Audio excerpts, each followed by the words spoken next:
श्रीमते रामानुजाय नमः। श्रीमद् निगमान्त महादेशिकाय नमः। श्री हनुमत् परब्रह्मणे नमः। बुद्धिर्बलं यशोधैर्यं निर्भयत्वमरोगता अजाड्यं वाक्पटित्वं च हनुमत्स्मरणात् भवेत्. हनुमत जयंती पति நாளைக்கு 30ஆம் தேதி ஹனுமத் ஜெயந்தி. ஜெய் ஸ்ரீராம். நாளைக்கு இது பற்றி சில சுவாரஸ்யமான தகவல்களை நம்ம பார்க்க போகிறோம். முக்கியமாக என்ன விஷயம் அப்படின்னா, ஹனுமத் ஜெயந்தியில் சில மாறுதல்கள் இருக்குது உலகத்திலேயே. இப்போ ஆஞ்சநேயர் பிறந்தது மார்கழி மாதம் மூல நட்சத்திரம் கூடினா அமாவாசை சுதினத்தில் பிறந்தவர். கேசரி மைந்தன், அஞ்சனாதேவி புத்திரன், வாயு புத்திரன், சகல நாமங்களுடைய ஆஞ்சநேயர். அப்போ கொண்டாட்டங்களில் வேரியேஷன் இருக்குது, மாதத்தில் வேரியேஷன் இருக்குது, திதியில் வேரியேஷன் இருக்குது. இதை பற்றி நம்ம பார்க்க போகிறோம். எப்படி எந்தெந்த ஊரில் எந்தெந்த விதமாக ஹனுமத் ஜெயந்தி அவள் ஹனுமத் விரதத்தை கொண்டாடுவா அப்படின்றத நம்ம பார்க்க போகிறோம். இப்போ தமிழ்நாடு நம்ம வந்துட்டோம்னு வைங்க, தமிழ்நாடு கேரளா எடுத்துட்டோம்னா நம்ம ஊர்லலாம் மார்கழி மாதம் மூல நட்சத்திரம் ஹனுமத் ஜெயந்தி அப்படின்றது தான் வருது. சரியா? ஏன் அப்படின்னு பார்த்தோன்னா, நமக்கு கரெக்டாக நம்மளோட வருஷ பிறப்புன்றது எப்போ தொடங்குறதுனா ஏப்ரல் 14 நம்ம சித்திரை புத்தாண்டு தான் நம்மளோட வருஷ பிறப்பு. இப்போ அது தாண்டி சித்திரை, வைகாசி, ஆனி, ஆவணி, ஆடி, புரட்டாசி, ஐப்பசி, கார்த்திகை, மார்கழி இப்படி வரும்போது இந்த மார்கழி மாதத்தில் வரக்கூட மூல நட்சத்திரம் கூடிய அமாவாசை அன்றைக்கி தான் ஆஞ்சநேயருடைய அவதாரம் நடந்தது. இது தமிழ்நாட்டில் ஆஞ்சநேயருக்கு இந்த நாளில் தான் அவருக்கு பூஜையெல்லாம் உண்டு. கர்நாடகாவிலும் இதே மாதிரி தான் நடக்கும். மூல நட்சத்திரம் அன்னைக்கு கூடின அமாவாசை முன்னாடி வந்துடும் அவளுக்கு. ஏன்னா உகாதி அப்படிங்கிற நாள் முன்னாடி அவள் சித்திரை புத்தாண்டுக்கு முன்னாடி வர்றது எது? உகாதி பண்டிகை. அந்த உகாதியிலேருந்து அவளுக்கு தொடர்ந்து பார்த்தோன்னா அது முன்னாடி வரக்கூடியதுக்கு வாய்ப்பு இருக்குது மார்கசீர்ஷ மாதம். இப்போ மார்கசீர்ஷம் மூல அமாவாசை அன்னைக்கு தான் ஹனுமத் விரதம்னு சொல்லி அவள் கொண்டாடுவாள். அது ஒரு முக்கியமான அம்சம் 10 நாளைக்கு. அடுத்தது என்னதுன்னா, எனக்குமே ஹனுமத் ஜெயந்தி உற்சவன்றது எல்லா கோவிலும் 10 நாள் கொண்டாடுறது உண்டு. அதில் சுந்தரகாண்ட பாராயணம் பண்ணுறது உண்டு, அதில் நவாம்சம் பாராயணம் பண்ணுறது உண்டு. அது போக இல்லாமல் ஆஞ்சநேய ஸ்தோத்திர பாராயணம் லட்சார்ச்சனையோடையே உண்டு. இது போக இல்லாமல் பீமசேன ஜெயந்தின்னு ஒரு ஜெயந்தி மார்கழி மாதத்தில் 8ஆவது நாளில் பீமசேனன் அவதாரம் பண்ணார். பீமசேனர் யாருன்னா வாயுவோடைய குமாரர். அதாவது ஒரு முக்கியமான விஷயத்தை நம்ம இந்த இடத்துல தெரிஞ்சுக்கணும். வாயு அப்படிங்கிறவர் வாயுக்கு 3 புத்திரர்கள். அந்த வாயுடைய புத்திரர்கள் யார் யாருன்னா, முதல்ல ஆஞ்சநேயர் என்ன பண்றாருன்னா திரேதாயுகத்தில் அவதாரம் பண்ணி ராமருக்கு சேவை பண்றார். அடுத்தது பீமசேனர் துவாபர யுகத்தில் அவதாரம் பண்றார். வாயுடைய அம்சமா, வாயுடைய பிள்ளையா. பீமசேனருடைய அவதாரத்துக்கு யாருன்னா அவர் கிருஷ்ணருக்கு சேவை பண்றார். அப்புறம் கலியுகத்துல மத்வாச்சாரியார அவதாரம் பண்ணி அவர் வேதவியாசருக்கு சேவை பண்றார். இது இந்த ஸ்லோகம் ஒன்று ரொம்ப அழகா சொல்றது. ஸ்ரீராமம் ஹனுமத் சேவிதம் ஸ்ரீகிருஷ்ணம் பீம சேவிதம் ஆனந்த தீர்த்த சம்சேவியம் வேதவியாசம் பஜேனிசம். ஸ்லோகத்தோட அர்த்தத்தை பார்க்கலாம். ராமர் ஹனுமத் சேவிதம். ராமர் எப்பயும் ஹனுமத் சேவிதம்ன்றது என்னது? ஆஞ்சநேயர் எப்பயுமே ராமரை சேவிச்சுட்டே இருப்பார். ராமதூதன் அவருக்கு பேரு. எப்பயுமே ராமன்னு ஒழிக்கிற இடத்துல அவர் இருந்துட்டே இருப்பார். இன்னமும் சேவை பண்ணிட்டு இருக்கார். அவர் சிரஞ்சீவி. அடுத்தது துவைத மத நம்பிக்கைப்படி கூட பீமசேனரும் சிரஞ்சீவி தான். பீமசேனர் என்ன பண்றார்? துவாபர யுகத்து முழுக்க கிருஷ்ணர் சேவை பண்ணாரு. வாயுடைய புத்திரனா இருந்துட்டு. அடுத்தது ஆனந்த தீர்த்த சஞ்சேவியம் வேதவியாசம் பஜேனிசம். ஆனந்த தீர்த்தருங்கிறவர் ஸ்ரீ மத்வாச்சாரியாரானவர் எம்பெருமான் ஸ்ரீ ராமகிருஷ்ண வேதவியாசாதி அவதாரங்களை எப்பொழுதும் பூஜித்து கொண்டிருப்பவர். ஆனந்த தீர்த்த சம்சேவியம் வேதவியாசம் பஜேனிசம். அந்த வேதவியாசரை எப்பொழுதும் பூஜித்து கொண்டே இருப்பவர் அவர். சம்சேவியம்னா இந்த 2 அவதாரங்களையும் சேர்த்தே அவர் பூஜிப்பார். அவர் மத்வாச்சாரியர் ராமகிருஷ்ண வேதவியாசாதி அவதாரங்களை எப்பொழுதும் பூஜித்து கொண்டே இருக்கக்கூடியவர். அதனால இது முக்கியமானது. இந்த ஸ்லோகத்தில் அழகான அர்த்தம் இருக்கு. அடுத்தது என்னதுன்னா, ஆஞ்சநேயருடைய இந்த ஜெயந்தி மற்ற மாநிலங்கள் எப்படி கொண்டாடுறான்றதை நம்ம பார்க்க போறோம். இப்போ எப்படின்னா, சில இடங்கள்ல சித்திரை மாசத்துல ஒரு ஜெயந்தி கொண்டாடுவா. அதாவது வடநாட்டில் ஆந்திராக்குன்னு ஒரு ஸ்பெஷலாக ஒரு கதை உண்டாம். அதாவது ஒரு நாள் கேசரி, ஆஞ்சநேயரோட அப்பா பேர் கேசரி, அம்மா பேர் அஞ்சனாதேவின்னு பேரு. ஒரு நாள் அவ 2 பேரும் பர்வதம் மேல உட்கார்ந்துட்டு இருந்தாலாம். புராணம் சொல்ற கதை இது. பர்வதம் மேல உட்கார்ந்துட்டு இருக்கும்போது பேசிட்டு இருந்தாலாம் கேசரியும் அஞ்சனாதேவியும். அப்ப என்ன பண்ணாலாம், இந்த 2 பேருக்குள்ளுக்கும் நடுவில் கேசரியுடைய கர்ப்பத்துக்குள் புகுந்து வாயுதேவன் ஆவேசமா கேசரியோட கர்ப்பத்துக்குள் புகுந்து ஆஞ்சநேய அவதாரத்தை உருவாக்கினார் அப்படின்னு ஒரு கதை உண்டு. இது எப்ப நடந்ததுன்னா சித்திர மாசத்துல வரக்கூடிய ஒரு பௌர்ணமியில நடந்துதான். மறுநாள் வரக்கூடிய செவ்வாய்க்கிழமை, சித்திர மாசத்துல வரக்கூடிய ஒரு செவ்வாய்க்கிழமையில இதை கொண்டாடுவா. சுக்கிரவாரத்துல இது மங்களவாரத்துல கொண்டாடுவா. செவ்வாய்ங்கிறது யூஸ்வலி முருகருக்குரிய நாள். நமக்கு கேட்டோம்னா நம்ம தமிழ்நாட்டிலேயே செவ்வாய்க்கிழமைனா யாருக்கு உகந்த நாள்னா முருகனுக்குரிய நாள் அது. ஆனா அந்த ஊர்ல வந்து இந்த மங்களம்னு செவ்வாய்க்கு பேர், மங்களவாரத்துல ஹனுமன் ஜெயந்தி கொண்டாடுவா.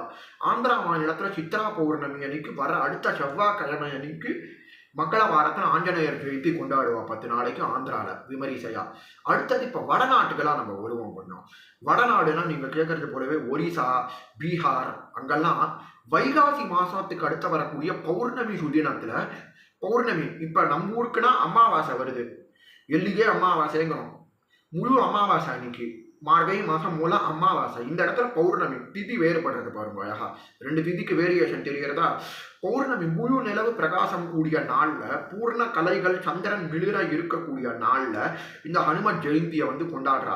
எப்படின்னா வைசாக மாசத்துல வரக்கூடிய பௌர்ணமி அன்னைக்கு ஆஞ்சநேய சுவாமிக்கு அந்த ஊர்லலாம் ஒடிசா, பீகார், அது போக வந்து ராஜஸ்தான், அப்புறம் வேற எங்க டெல்லி, அது போக வந்து மும்பை, இந்த இடத்துலலாம் ஹனுமன் பூஜை, ராஞ்சி, ஜார்க்கண்ட், உத்தரப்பிரதேஷ் இங்கெல்லாம் வந்து ஆஞ்சநேயருக்கு இந்த மாசத்துல தான் கொண்டாடுவா.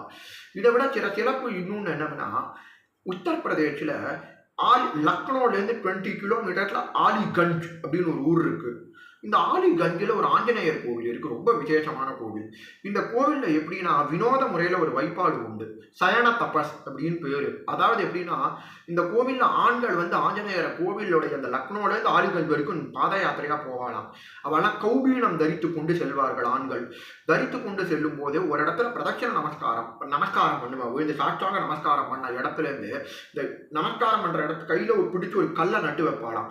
அந்த எந்த இடத்துல இருந்து கல்லை நட்டு வச்சாலும் அங்கே தொடர்ந்து நமஸ்காரம் பண்ணிட்டே போவான் கோவில் போற வரைக்கும். இதுக்கு பேர் சயன தபஸ் அப்படின்னு பேரு ஆலிகஞ்சில். இது வந்து ஒரு விதமான ஒரு விசேஷமான ஹனுமன் ஜெயந்தி. இப்ப நார்த்ல வந்து செந்தூரம் வந்து அதிகம் பார்த்தேன்னா, ஆந்திரா சைடு நார்த்ல எல்லாம் பார்த்தேன்னா ஆஞ்சநேயருக்கு அதிகமா செந்தூரம் ஜாத்தி வச்சிருப்பான். சிந்தூர காப்புடையவர் ஆஞ்சநேயர். ரெண்டாவது ஆஞ்சநேயருக்கு ஃபேமஸ் வந்து நார்த்தில் நீங்கள் படிக்கிறதுன்றது என்னன்னா ஹனுமான் சாலிசா ரொம்ப ஃபேமஸ் ஆஞ்சநேயருக்கு. இது இன்னமும் கூட வந்து ஹனுமான் சட்டின்னு காசி கிட்ட இருக்கு. காசி கிட்ட இருக்கக்கூடிய ஹனுமான் சட்டியில இந்த மாதிரி வந்து அந்த துளசிதாசர் வந்து அந்த இடத்துல தான் ஹனுமான் சாலிசாவை கம்போஸ் பண்ணாரு. அது இன்னமும் கூட பரவலாக நம்ம எல்லாராலும் படிக்கப்படுறது அந்த ஹனுமான் சாலிசா அப்படிங்கிறது. இன்னமும் கூட ஹிந்தியில தோஹா மொழியில எழுதப்பட்டிருக்கு இந்த இது, ஹிந்தியில தோஹா ராகத்துல.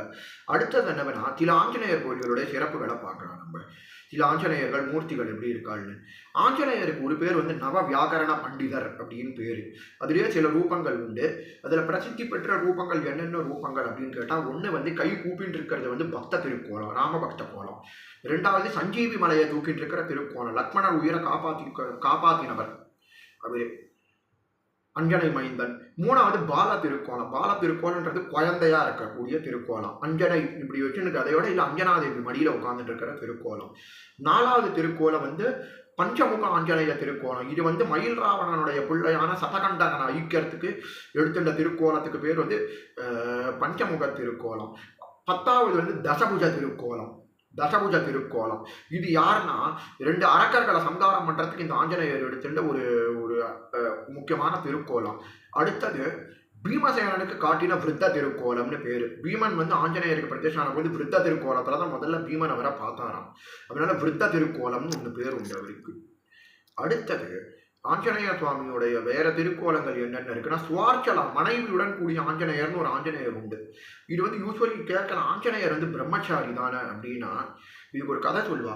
சூரியன் வந்து ஆஞ்சநேயர்கிட்ட கேட்கும்போது இந்த மாதிரி என்னவேனா, நீ வந்து இந்த மாதிரி வந்து என்னுடைய பொண்ணை மணந்துக்கோன்னு கேட்டாங்க. சூரியனோட பொண்ணு தான் சுவார்ச்சலாமா. அதில் அவர் தட்சணையாக கேட்டபோது இதை பண்ணிக்கோ அப்படின்னு சொல்லவே வந்து என்ன பண்ணாருன்னா இவரை மணந்துண்டாலாம் அப்படின்னு நான் அந்த ஆந்திரா அந்த சைட்லாம் அந்த கதை உண்டு. அதனால ஆஞ்சநேயர் மனைவியுடன் இருக்கக்கூடிய ஒரு திருக்கோலம், சுவார்ச்சலா தேவியோட இருக்கக்கூடிய திருக்கோலம்.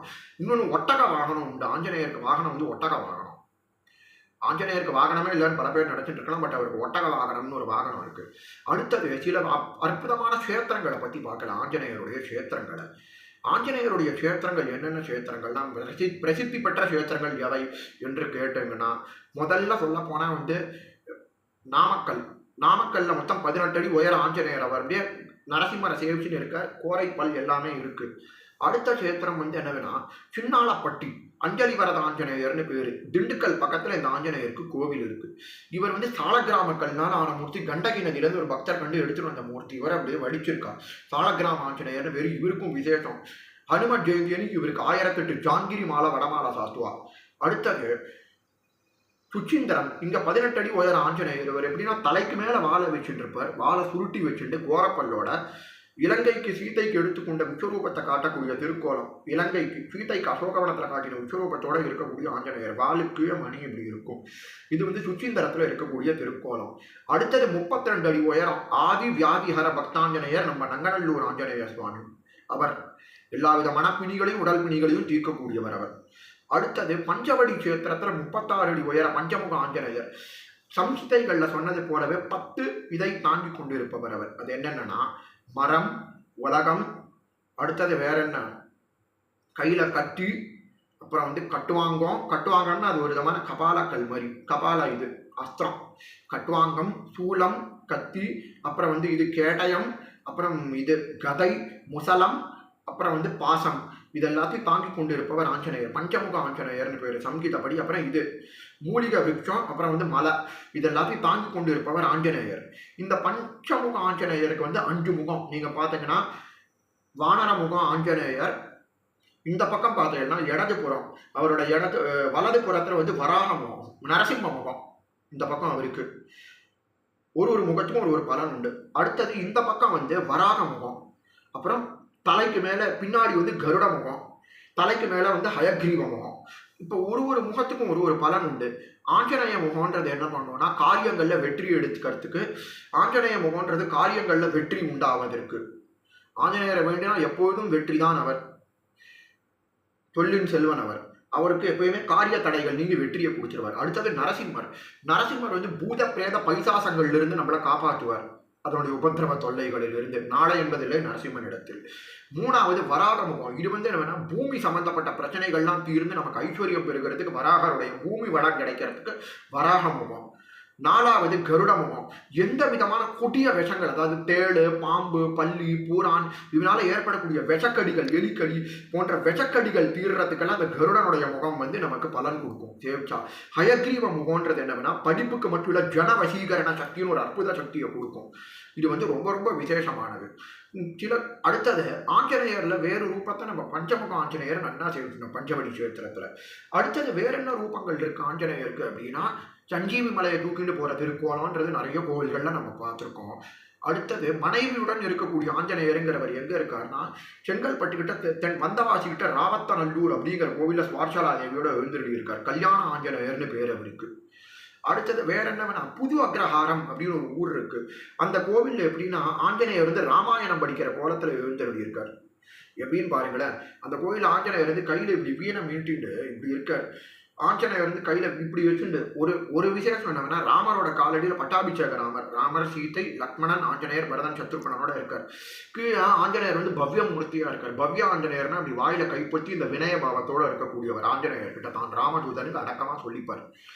அடுத்தது இன்னொரு ஆஞ்சநேயர் அப்படின்னா ஒரு கையில வந்து வீணை வச்சுட்டு இருப்பார். வீணை இசைக்கிற ஆஞ்சநேயர். அவர் வந்து சங்கீதத்துல வித்வான். அவர் ஜன்யதோடி ராகத்துல அவர் வந்து பிடிச்ச ராகம் அவருக்கு. கையில இப்படி வீணை வச்சுட்டு தப்பலா கட்டையோட இருக்கக்கூடிய ஆஞ்சநேயர் வந்து வீணையோட இருக்கார். இது வந்து கும்பகோணம் ராமசுவாமி கோவிலையும் சேவிக்கிற ஆஞ்சநேயர் வந்து வீணை இசைச்சுட்டு இருப்பார். இன்னொன்னு ஆஞ்சநேயரோட இன்னொரு கோலம் என்னன்னா இன்னொரு கோவில்ல புது அக்ரஹாரம் கோவில்ல வந்து ஆஞ்சநேயர் வந்து கையில ராமாயணம் படிக்கிறார். இப்படி ஒரு கோலத்துல இருப்பார். அவர் கையில ராமாயண புஸ்தகம் வச்சுன்னு உட்காந்துட்டு இருப்பார். அதே போல நெற்குன்றம் அப்படின்னு ஒரு ஊர் இருக்கு திருவண்ணாமலை கிட்ட. அந்த கோவில் ஆஞ்சநேயரை பார்த்தாங்கன்னா கையில ராமாயண புஸ்தகத்தோட உட்காந்துட்டு இருப்பார். எப்பயுமே ராமாயணம் படிச்சுட்டு இருப்பார். அடுத்தது வந்து என்ன திருக்கோலம் அப்படின்னு நம்ம பார்த்தோம்னா ஆஞ்சநேயர் இதுல அடுத்து பிரசித்தி பெற்ற திருக்கோலம்ன்றது அவர் வந்து சஞ்சீவி மலையை தூக்கிட்டு போற திருக்கோலங்கள் வந்து நிறைய கோவில்ல நம்ம சேவிக்கலாம். மகாலட்சுமி லேஅவுட்டு, இங்க திருமலை வையாவூர், அந்த மாதிரி.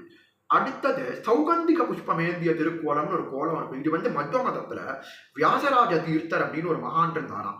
இவர் எப்படி வந்து இந்த மூர்த்திகளை பிரதிஷ்டை பண்ணாருன்னா கல் இருக்கு. முதல்ல பிரதிஷ்டை பண்ண மூர்த்தி வந்து யந்திரோதாரக ஹனுமான் அப்படின்னு பேராம். இந்த மூர்த்தி அவர் மகான் வியாசராஜர் எப்படி பிரதிஷ்டை பண்ணாருன்னா ஒரு நாள் ஆஞ்சநேயரை மனசுல நினைச்சு என்ன பண்ணாரா டெய்லி வந்து அங்காரம் இருக்குல்ல சாம்பிராணிக்கு போடக்கூடிய கறி, அதுக்கு பேர் அங்காரம்னு பேர். அந்த கரி துண்டினால ஒரு தினமும் வந்து ஒரு 8 வானரத்தை வரைவாராம். அது வந்து என்ன பண்ணணும், உயிர் பெற்றவனால தப்பிச்சு போயிடுமா. பட் அப்புறம் என்ன பண்ணாரு, ஒரு வழியா ஒரு சக்கராப்ஜ மண்டலம் வரைஞ்சு, ஒரு யந்திரம் மாதிரி வரைஞ்சு, அதுக்குள்ள ஆஞ்சநேயர் வந்து இப்படி தியான கோலத்துல இருக்கக்கூடிய மூர்த்தியா வரைஞ்சாராம். சுத்தி இருக்கிற மத்த 8 ஆஞ்சநேயரும் சேர்த்து திக்பந்தனம் பண்ணாராம். இவருக்கு பேர் யந்திரோ தாரக ஹனுமான் அப்படின்னு பேர். இவர் வந்து ஹம்பியில சக்கர தீர்த்த கரையில இருக்க ரொம்ப விசேஷமான மூர்த்தி. அடுத்தது, பொதுவாகவே நீங்க வியாசராஜர் பிரதிஷ்டை பண்ண ஆஞ்சநேயர்கள்லாம் பார்த்தீங்கன்னா, அவர் வந்து ஒரு கை இப்படி அபயஹஸ்தத்தை வச்சுட்டு இருப்பாராம். இன்னொரு கை வந்து அவரோட வால்ல மொத்தம் 7 மணி இருக்கும். அடுத்தது, இந்த கையில சௌகந்திக புஷ்பம் வச்சுட்டு இருப்பார். சௌகந்திகன்றது ஒரு விதமான அல்லித்தாமரைன்னு பேரு. அவர் பீமசேனரா இருக்கும்போது திரௌபதிக்கு போயிட்டு சௌகந்திக புஷ்பம் கொண்டு வரதுக்கோசரம் போனாராம். அதனால என்னதுன்னா, அந்த ஆஞ்சநேயர் வந்து அதை நினைவுபடுத்துற விதமா வந்து சௌகந்திக புஷ்பம் வச்சுட்டு இருக்கார். கீழே வந்து மணிமந்தனை விதிச்சுட்டு இருக்கார். மணிமந்தன் அப்படின்னு ஒரு அரக்கனை விதிச்சுட்டு இருப்பாராம். இந்த பக்கம் 2 பக்கம் கோரப்பல்லு, இந்த கையில குட்டியா இப்படி ஒரு டாகர் மாதிரி ஒரு கத்தி இருக்கும். அதுக்கு பேர் பிச்சுவா கத்தி அப்படின்னு பேரு ஆஞ்சநேயருக்கு. இடுப்புல இந்த பக்கம் இன்னொரு பக்கமும் ஒரு கத்தி இருக்கும், வாள், வீரவாள்னு பேர். இந்த ஆஞ்சநேயருக்கு வந்து கையில இப்படி அபயஹஸ்தம் காட்டுறது வந்து மத்வாச்சாரிய ரூபம்னு பேரு. திரைலோக்கிய, இது வந்து அவதாரத்திரய ரூபம்னு கூட ஆஞ்சநேயருக்கு பேர் உண்டு, ஹம்பியில இருக்க. அதாவது எப்படின்னா, முகம் வானர முகம் ஆஞ்சநேயர், புஜங்கள் வந்து பீமசேனன், கையில இருக்கிற புஸ்தகம் படிச்சுட்டு இருக்கிற ரூபம் வந்து மத்வாச்சாரிய ரூபம். இது வந்து அவதாரத்திரய ஆஞ்சநேயர் சந்தி. ஹம்பியில இன்னமும் கூட சேவிக்கலாம். அதாவது வியாசராஜர் பிரதிஷ்டை பண்ண மூர்த்திகள்லாம் இப்படி இருக்கு. அவர் பிரதிஷ்டை பண்ண சில ஃபேமஸ் மூர்த்திகள் எந்தெந்த ஊர்ல இருக்குன்னா, பரிக்கல், தாராபுரம் காடு ஹனுமந்தராய சுவாமி திருக்கோயில், அப்புறம் சாரங்கபாணி கும்பகோணம் சக்கரபாணி கோவில். அடுத்தது இங்க இன்னொன்று சனி பகவான காலில் மிதிச்சுட்டு இருக்கிற கோவில் ஒன்று இருக்கு. அது ரொம்ப ரொம்ப ஃபேமஸ். சனியை வந்து ஆஞ்சநேயர் வந்து அடக்கி இருக்கிற கோயில், சனி தோஷம் அண்டாமல் இருக்கிற மூர்த்தியை பிரதிஷ்டை பண்ண இடம் வந்து கும்பகோணத்துல காவேரி கரையில இருக்கு, மேல காவேரியில போற வழியில. அவர் ஒரு விசேஷமான ஆஞ்சநேயர். அவர் அதுக்கடுத்த ஆஞ்சநேயர் என்ன ஆஞ்சநேயர்னா, ஆஞ்சநேயருடைய சகல ரூபங்களையும் நம்ம பார்த்தோம். சில கோவில் அவர் வந்து அந்த கோரை பற்களோட அந்த வானர முகத்தோட காட்சி கொடுத்துட்டு இருப்பார். இங்க ஸ்ரீரங்கத்துக்கிட்ட மேலூர்னு ஒரு ஊர் இருக்கு, அடியன் வச்சுக்கிற ஸ்ரீரங்கம் பக்கத்துல மேலூர்ல. இங்க 37 அடி உயர ஆஞ்சநேயர் இருக்கார். அதாவது எப்படின்னா, கோரை பற்கள், நயனம், இந்த கழுத்துல வந்து ராமருடைய ஹாரம், சஞ்சீவன கொடி, அப்புறம் வேற என்ன கையில ஜபமாலை வச்சுட்டு உலகத்தையே ரட்சணம் பண்ணக்கூடிய அந்த ஆஞ்சநேய மூர்த்தி அவர் இருக்கார். 37 அடி உயரம் அவர். 37 அடி உயரம் ஆஞ்சநேயர் இப்படிதான் நம்ம சேவிக்கிறோம். நிறைய இந்த மாதிரி ஆஞ்சநேயர்கள் இருக்கார். அடுத்தவர் ராமதூதன், ராமரை தோல்ல தூக்கி வச்சுட்டு இருக்கிற ஆஞ்சநேயர். மேகநாதன் இல்ல, இவர் அகிராவணனை மிதிச்சுட்டு இருக்கிற கோலம் வந்து திருநின்றவூர் கஷேத்திரத்துல சேவிக்கலாம். அவர் இந்த மாதிரி அவர் தோல்ல தூக்கி வச்சுட்டு இந்த மாதிரி பண்ற ஆஞ்சநேயரை சேவிக்கலாம். ராமர் லக்ஷ்மணரை தோல்ல தூக்கிட்டு அகிராவணனை கீழே போட்டு மிதிச்சுட்டு இருக்கிற திருக்கோலம். அடுத்தது வேற என்ன சேத்திர விசேஷமா ஆஞ்சநேயருக்கு இருக்குன்னா, நிறையவே நம்ம பார்த்தாச்சு. மகாலட்சுமி லேஅவுட் பெங்களூர்ல பெரிய ஆஞ்சநேயர் இருக்கார், அவர் ஒரு விசேஷம். அடுத்தது செஞ்சி கோட்டையில ஒரு ஆஞ்சநேயர் இருக்கார். செஞ்சி திருவண்ணாமலையிலேருந்து விழுப்புரம் போறக்கிட்ட அங்க வியாசராஜர் பிரதிஷ்ட ஆஞ்சநேயர் தான் அவர். அடுத்தது ரணமண்டல ஆஞ்சநேயர்னு மந்திராலயம் கிட்ட இருக்கார். மந்திராலயத்துக்கு எதிரில் ஒரு வீராஞ்சநேயர் சுவாமி இருக்கார், எதிர் தன்னதி முக்கிய பிராணர். அவர் வந்து ராயர் பிருந்தாவனம் வடிக்கும் போது வடிச்ச மூர்த்தி அவர். அவர் ஒரு விசேஷ மூர்த்தி. சகல வளங்களுடன் ஆஞ்சநேயருடைய அருளால் எல்லாரும் நல்லா இருக்கணும். ஆஞ்சநேயன் திருவடியில பிரார்த்தனை பண்ணிக்கிறேன். அசாத்திய சாதக சுவாமி அசாத்தியம் தவகிம்பத ராமதூத கிருபாசுந்தோ ஸ்ரீமத்காரியம் சாதய பிரபோ. ஸ்ரீ ஹனுமதே நமஹ. ராம் ராம். ஜெய் ஸ்ரீராம்.